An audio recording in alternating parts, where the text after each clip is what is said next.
Hey guys, today we are changing the window regulator on this 2006 Pontiac G6.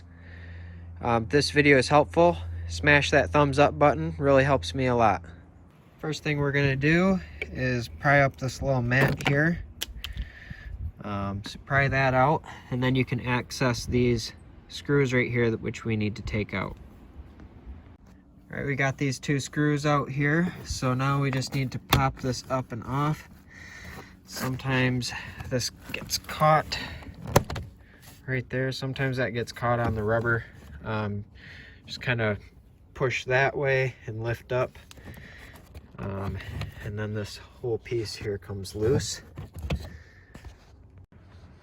Next thing that we need to do is unhook these clips. So there's a little lever right here. You push that in and then pull on the clip and they pop out.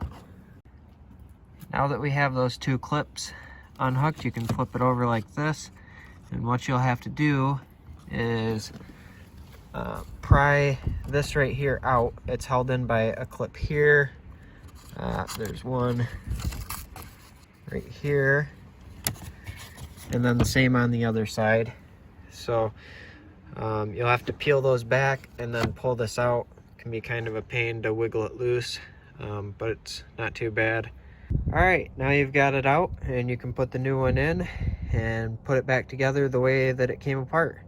Hey, if this video is helpful, can you smash that thumbs up button? Really helps me a lot. Hope you have a good one.